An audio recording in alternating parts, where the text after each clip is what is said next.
Hi friends, it's Chrissy with Pink Garnet Vintage and More. Thank you for joining me. As an owner of an antique mall, I would like to share with you 5 tips on how you can be successful in an antique mall booth. So let's dive right into it. My number 1 tip on being successful in your booth is to clean your inventory. I see it time and time again. People will set stuff in their booth that they probably just picked up and sat in there, and it doesn't sell because it's filthy dirty. If you have glassware, clean it. If you have linens and fabrics, wash those and get the stains out the best you can. Google's your friend. You can look up ways to actually clean the products and just make them as clean and fresh as possible. The thing with clients and customers that shop at antique malls, it's not like us resellers and thrifters. They want stuff that they can literally take home and use. And the shinier, the prettier, the visual the consumer gets that, hey, this is perfect for my dining room table or whatever it is that you're selling. So it is so important. And along with that is keep the booth space that you have clean. Dust the shelving, dust the wall space, sweep the floors. Even if your mall staff or it's in the contract that they clean your booth, still take that little bit extra and make sure things are dusted nice and just keep an overall cleanliness. I hear it time and time again, almost daily, from new consumers that come in that say, wow, things are so clean. People truly appreciate it. They recognize it, and you will do so much better in your sales. So that's my number 1. Next, I would say number 2 would be move your items around within your booth. So people are funny, but when they come in, especially our regulars, they'll walk by your booth, and if you have a little purple unicorn figurine on a yellow shelf sitting, they'll recognize it and identify it. Then the next week, if it's there, they're like, oh, nothing's changed. Even if everything else in the booth is new, they're like, oh, nothing changed, and they'll walk past. By the 3rd week, they don't even notice your booth anymore. So it's so important just to rotate because their eyes scan and pick up different things.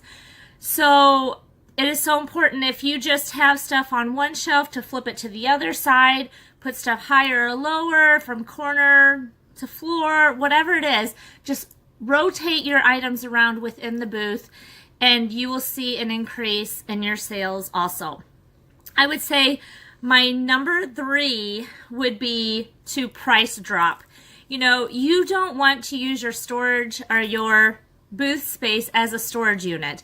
So the dealers that we have that are excellent at slashing their prices do the best every month. So if you have an item and it's been in there for, I have some dealers do it weekly or every other week or once a month. They actually take their tag and slash through the price with a red pen and initial it, and they keep marking it down.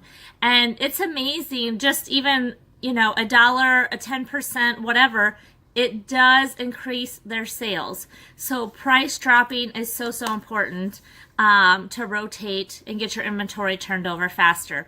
If you mark it down, it walks out the door. So just keep that in mind. Then I would say my number 4 would be don't price everything in your booth at eBay prices.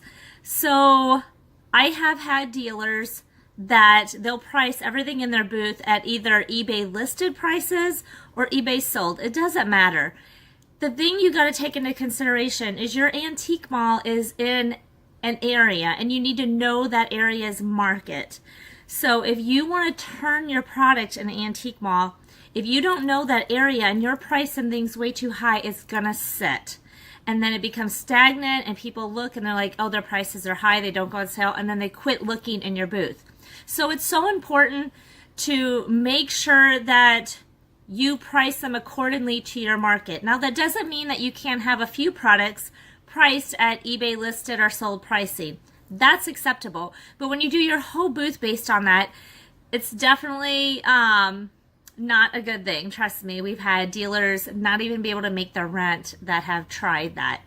And I've tried to reason with them saying, you're going from millions of viewers on eBay to, you know, whatever walks in the mall on a daily basis.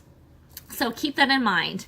And then my fifth tip that I would like to leave you with is to rotate and turn your inventory over. So if you've done all the things where I said rotate and move the item around and drop the pricing and it still hasn't sold, then take the item out and then put something else in. You may take it out for a little while and then all of a sudden you'll bring it back and it'll sell. I also have dealers that sell on other platforms like eBay or Posh or whatever, and they will keep it in the mall, it doesn't sell, they'll put it on eBay and boom, it sells. They'll have items on their eBay store and they can't sell it and they bring it in the mall and it sells. So it's just keeping fresh, keeping, you know, things new and turned over and just rotating it. And you may bring an item back next month or in 2 months to the antique mall that you took out and tried it on eBay. You just got to flip and rotate and you will see an increase in your sales as well. So I hope you enjoyed that. I hope you try my 5 tips and get an increase in your sales at your antique mall. And if you're not in an antique mall selling your items, I highly recommend it. Just find one that has the environment and the inventory of other dealers and the staff that you enjoy working with and give it a try. So till next time, stay awesome. Goodbye.